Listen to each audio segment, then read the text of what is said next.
gosh, guys! It's the Diamond Emerald Ender Dragon! Uh-oh. Is that Herobrine? Ah! These are the funniest fake Minecraft speedruns of all time. This first speedrun begins, and on the surface, it appears fairly normal. Survival mode? Check.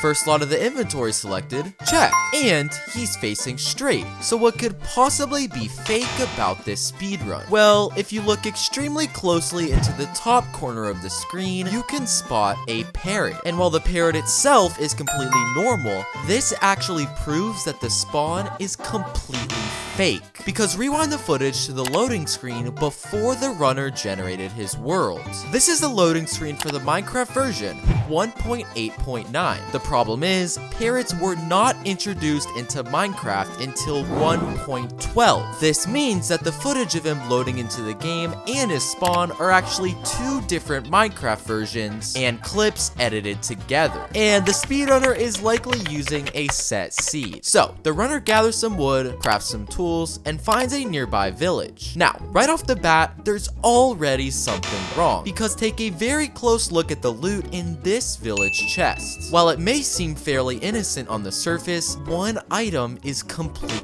fake, and that's this bucket. Buckets can only spawn in one specific village house, a savannah house. But if we rewind the footage, we can clearly see this isn't a savannah house, meaning the runner placed the bucket in the chest himself off camera. But that isn't all that's fake with this part of the speedrun, because when the speedrunner leaves the village house, he's suddenly greeted with a ruins portal right in front of him. The problem is, there was clearly no ruins portal anywhere in this village before he entered the house. So how is this possible? Well, if we take a closer look at the speedrunner's audio when he's in the village house, we can actually see that there was a clear cut in the recording. Listen, I'll play the audio for you where the cut is pretty obvious.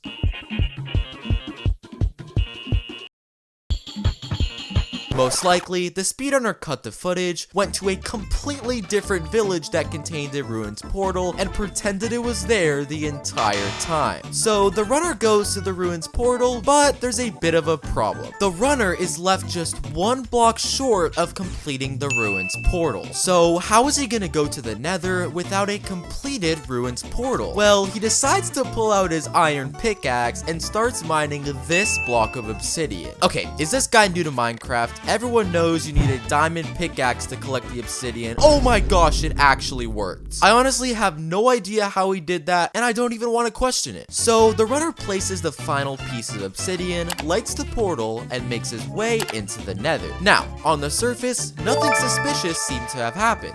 He's still in survival mode, he doesn't have any strange potion effects, and everything appears to be completely legit. But take a very close look at the speedrunner's armor bar. Before the runner entered the Nether, the bar was only at half a tick. But when the speedrunner spawned into the Nether, the bar has mysteriously jumped to 1.5 ticks. And when the speedrunner opens his inventory, we can actually see that he has mysteriously acquired a gold helmet, even though we clearly didn't see him have this before he spawned into the Nether. Well, if we rewind the footage, we can actually spot the exact moment where the speedrunner cheated, because at this frame, we can actually see the loading screen cut. It's pretty obvious the runner cut the video and got the gold helmet off camera, as he knew it would make trading with piglins much easier. So the runner finds the nearby bastion, and with his gold helmet, collecting 16 ender pearls is pretty easy. Now, looting the bastion was completely normal. However, the fortress is a completely different story, because let's take a very close look at the loot drops when the runner fights the blazes. He kills the first blaze and gets one rod.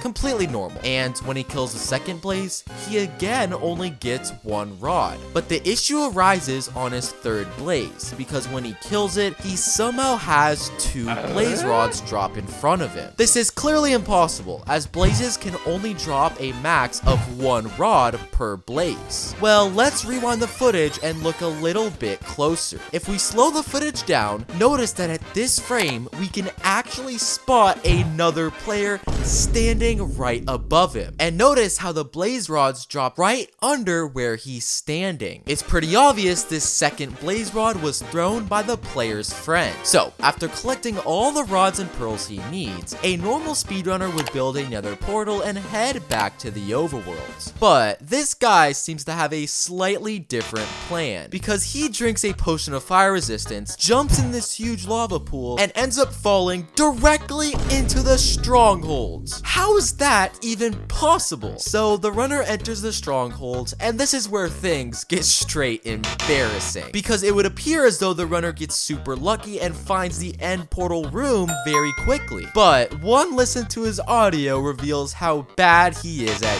cheating. Let's take a listen. Yo, go up those stairs. All right, left. Go left. Yeah, down, down.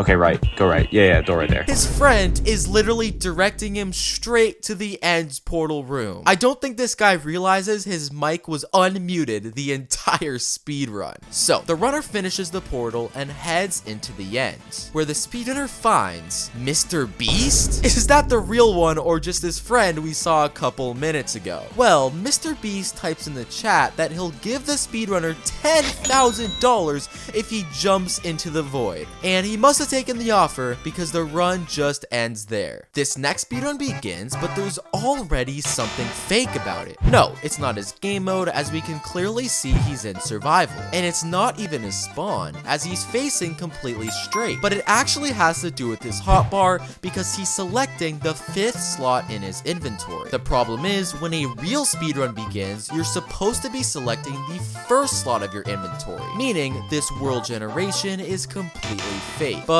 giving him the benefit of the doubt, he starts off by mining some wood, crafting some tools, and locating a nearby village. All pretty legit, but the loot in this village chest is a completely different story, because the runner finds bread, an iron sword, obsidian, a bazooka. Wait, what?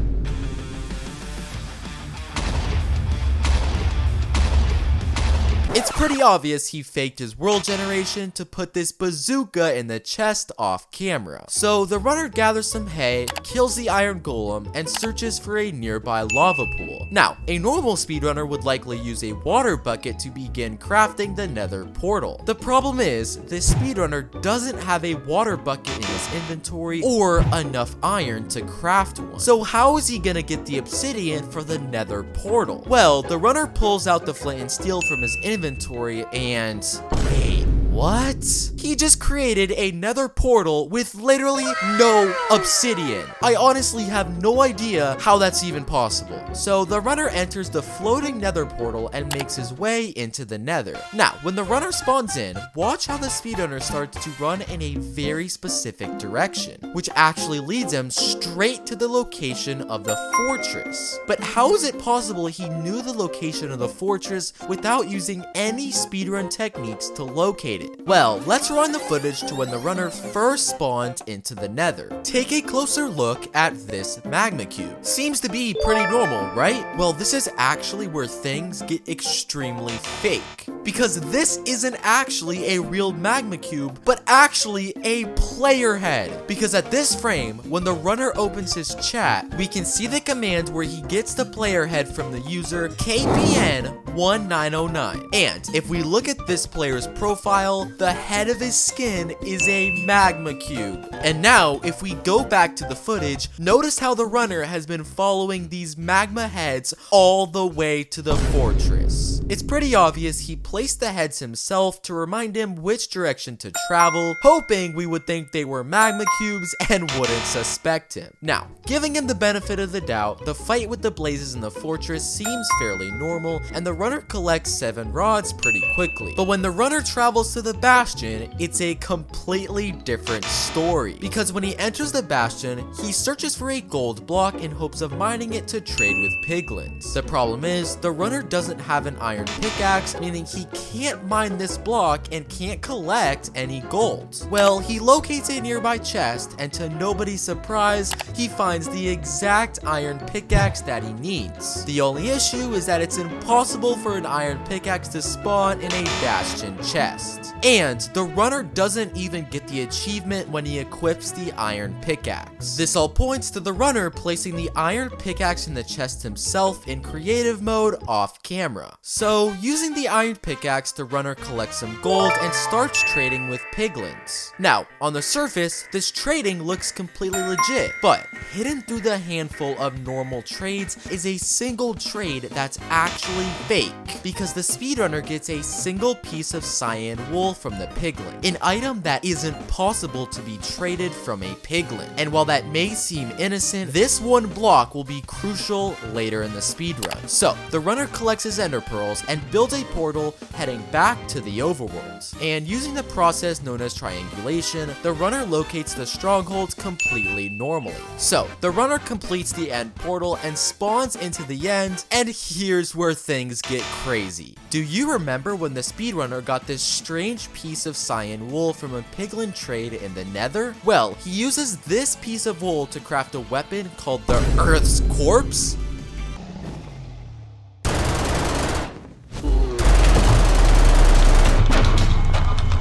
That thing is incredibly powerful. This next run begins with the runner spawning directly next to a pillager outpost, and everything appears to look normal at first, as the runner is in survival mode, has no XP, and he's selecting the first slot of his inventory. But move your focus to the speedrunner's hunger bar. If you look very precisely, you can actually see that a sliver of hunger is actually missing, meaning the runner has already played on this world before starting recording, and this will make sense in a few seconds. So the runner travels to the pillager outpost and goes to loot the chest, and at a first look it would appear that this chest contains completely normal loot. I mean, there's no overpowered items like diamond blocks or netherite swords, so what's the issue here? Well, among all of the completely normal items is one item that actually can't spawn in a pillager outpost chest, which happens to be this chain, which will not only be extremely important for later in the run, but now it's obvious that the runner placed the chain in the chest himself before recording, which is what caused him to lose that hunger. So the runner leaves the outpost and locates a nearby village, where, giving them the benefit of the doubt, they do some pretty normal things like mining some wood, getting some hay,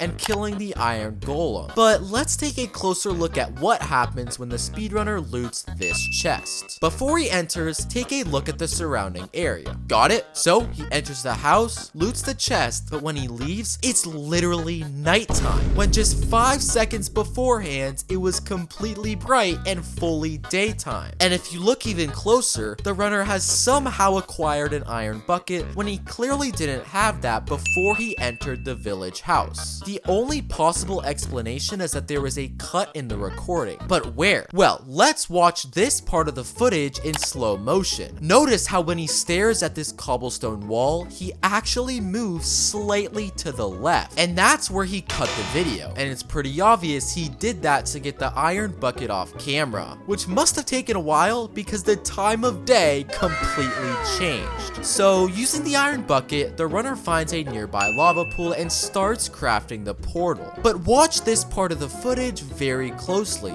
Did you catch that? The runner literally fell in the lava pool for a split second, caught on fire, but did not take any damage. And it's very clear he doesn't have a potion effect because the top right corner is completely empty. So how exactly did that happen? Well, take a closer look at the speedrunner's heart and hunger bar. If you look closely, doesn't it appear as though the hearts and hunger bar are edited in? It almost looks like it's a screenshot because there's a border around the heart and hunger bar that is a completely different background from the rest of the screen. And to prove this even further, I actually managed to find the exact frame where the screenshot was taken. What does this all mean? When the speedrunner fell in the lava, beta, they were actually in creative mode, which explains why they took no damage. But they put in a screenshot of their hearts and hunger bar to make us think they were in survival. So the runner finishes building the portal and heads into the Nether. Now, a normal speedrunner would likely make his way to either a bastion or a fortress to either collect blaze rods or pearls, crucial items for completing a speedrun. But this speedrunner seems to have a slightly different idea. Let's take a listen. Alright guys, there's basically a new method where you get pearls and blaze rods for completely free. Okay, I'm gonna be honest, I'm pretty skeptical, but I guess let's hear him out. Okay, just find the nearest wall and count 4 blocks to the right, and 3 blocks up. There's an invisible chest located at that point that has everything you need. Okay, let's all be honest here, there is absolutely no way this actually works. This guy has to be joking. Alright, 1, 2, 3, 4. Go up 3 and boom! Guys, there's a chest with all the stuff that you need. I've watched hundreds of speedruns, and let me be clear, I have never seen something so crazy, and I don't even want to know how this guy just pulled that off. So after collecting blaze rods and pearls from an invisible chest, the runner makes his way back to the overworld. And this is where the runner decides it's the perfect time to advertise his YouTube channel, where he puts this obnoxiously large subscribe logo in the bottom left corner of the screen. And following this decision, the runner runs in a very deliberate direction, leading him straight into the strongholds. But how is it possible he knew this location without throwing any eyes of ender or using any techniques to locate it? Well, while putting in the subscribe button seems pretty innocent, this was done completely on purpose to cheat in the speedrun, because he puts this logo in the exact same area where commands and chat are located in Minecraft. And if you go to this frame in the speedrun, right after the runner removes the subscribe logo, you can actually see the faint message of a /locate command being used. It's pretty obvious he put the subscribe logo in that specific position to hide the fact he used a /locate command for the strongholds. So the runner enters the stronghold, locates the portal, and enters into the end. But without any bows or beds, how is the runner supposed to kill the ender dragon? Well, do you remember earlier in the run when the speedrunner got this chain from the pillager outposts? Well, he uses that very chain to craft himself something called the punt gun. That thing is literally bigger than the runner himself, and with this weapon, the dragon doesn't last very long. Subscribe for more fake Minecraft speedruns.